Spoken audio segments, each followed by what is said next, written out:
दोस्तों आज के समय में हर नौजवान के दिल की ख्वाहिश एक शानदार बाइक है, जिसको लेके वो सड़कों पर भुर भुर करते हुए निकल जाते हैं। उनकी दीवानगी दोस्तों बढ़ती ही जा रही है, जिनकी स्पीड और लुक्स को देख के तो भाई बाइक्स लवर का उन पर दिल ही आ जाता है। और दोस्तों आज की वीडियो में हम बात करने वाले हैं एक ऐसी ही बाइक की कंपनी की, जिसकी काबिलियत की वाकई में दाद देनी पड़ेगी। हम बात कर रहे हैं दोस्तों यहाँ पर यामाहा कंपनी के बारे में, बताएंगे इसकी फर्स्ट से लेकर अंश तक की पूरी कहानी। आज के टाइम में दोस्तों इसकी बाइक्स हर दिल की धड़कन है। यामाहा कंपनी के पहले फाउंडर का नाम है तोराकुसु यामाहा। इनका जन्म 20 मई 1851 को जापान में हुआ था। तोराकुसु यामाहा ने ही निप्पॉन गक्की कंपनी लिमिटेड के नाम से इस कंपनी की शुरुआत की थी, जिसे आज हम सब यामाहा मोटर्स के नाम से जानते हैं। शुरुआत के समय में दोस्तों ये कंपनी लकड़ी और मेटल का सामान बनाया करती थी, जो उस समय की बड़ी बड़ी कंपनियों में गिनी जाती थी। तोराकुसु ने इस कंपनी की शुरुआत 1887 में की थी। जब तोराकुसु ने इस कंपनी की शुरुआत की थी तो उस समय पर तोराकुसु म्यूजिकल इंस्ट्रूमेंट्स को रिपेयर करने का काम करते थे। उसके बाद धीरे धीरे उन्होंने अपने खुद के पियानो बनाने का काम शुरू किया, जो काफी पसंद किया जाने लगा। उस समय पर इनकी कंपनी अपने म्यूजिक इंस्ट्रूमेंट से वर्ल्ड वाइड फेमस होती जा रही थी और अपनी म्यूजिकल दुनिया में लोगों के दिलों में जगह बनाती जा रही थी।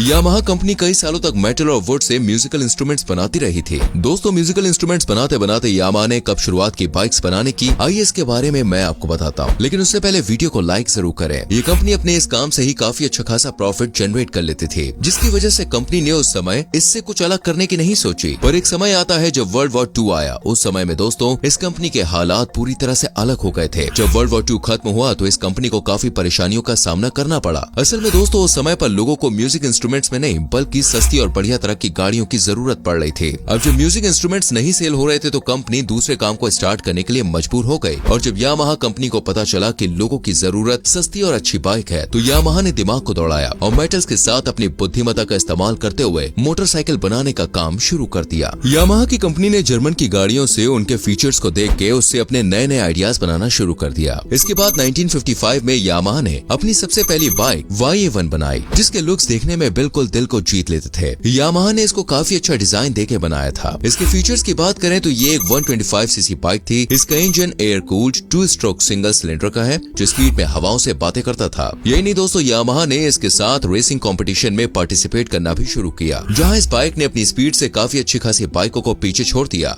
इसकी स्पीड और शानदार लुक से लोगों में ये बाइक काफी पसंद की जाने लगी और ये पहली बाइक ने ही यामाहा कंपनी को दूसरी बाइक निकालने के लिए मजबूर कर दिया। YA1 के सक्सेसफुल होने के बाद यामाहा ने YD1 के नाम से बाइक निकाली, जिसे पूरी तरह से यामाहा के इंजीनियर्स ने ही डिजाइन किया था। ये बाइक भी काफी सफल रही और लोगों के बीच काफी पसंद की जाने लगी। इस बाइक की बात करें तो ये लुक्स में भाई लोग दिल को छू लेने वाली बाइक थी। फिर उसके बाद इस बाइक को अमेरिका में भी एक्सपोर्ट किया जाने लगा। इसके बाद तो बॉस यामाहा कंपनी अपनी कई शानदार बाइक्स निकालती ही जा रही थी और अपने सुनहरे मुकाम को हासिल करती जा रही थी। एंड फिर यामाहा कंपनी ने निकाली YC250, दुनिया की पहली कमर्शियल बाइक, जिसमें रेयर मोनोशॉक सस्पेंशन का इस्तेमाल किया गया था। उसके बाद आई RD350, ये भी काफी बेहतरीन बाइक थी, जो काफी पसंद की गई क्योंकि ये बाइक पावरफुल होने के साथ ही साथ टेक्निकली काफी एडवांस भी थी। उस समय की दूसरी 2 स्ट्रोक बाइक्स की तरह RD350 में अलग से लुब्रिकेंट ऑयल डालने की जरूरत नहीं पड़ती थी। ये बाइक दोस्तों इंटरनेशनल मार्केट में काफी पसंद की जाने लगी। इसके लुक्स और फीचर्स लोगों को बहुत अच्छे लगे। लेकिन जब इस बाइक ने इंडियन मार्केट में अपने कदमों को आगे बढ़ाया तो यहाँ इस बाइक को कुछ खास बढ़ावा नहीं मिला और भारत में ये बाइक अपना सिक्का नहीं जमा पाई। इसके बाद जब यामाहा की ये बाइक इंडियन मार्केट में पसंद नहीं की गई तो यामाहा ने इंडियन मार्केट में खूब पसंद की जाए ऐसी बाइक बनाने का काम शुरू कर दिया और फिर यामाहा ने RX100 के नाम से एक बाइक निकाली। इस बाइक के फीचर्स की बात की जाए तो इसका इंजन दोस्तों 98cc का था, 11 PC की पावर थी और 10.39 Nm था। इस बाइक को दोस्तों आज भी बहुत पसंद किया जाता है। ये बाइक 113 km/h की टॉप स्पीड की वजह से यंगस्टर्स के दिलों में बस गई थी। ये बाइक दोस्तों उस समय पर सबसे ज्यादा तेज दौड़ने वाली शानदार बाइक्स में से एक थी, जिसने अपने दीवानों को अपने लुक से बेचैन करके रखा था। और यही नहीं, उस समय पर इस बाइक का इतना क्रेज था कि इस बाइक को कई फिल्मों में भी देखा गया। यही कुछ लोगों का ये भी कहना था कि अगर कोई चोर चोरी करके इस बाइक पर भागता है तो भाई साहब उसको ढूंढना या पकड़ना बहुत मुश्किल हो जाएगा।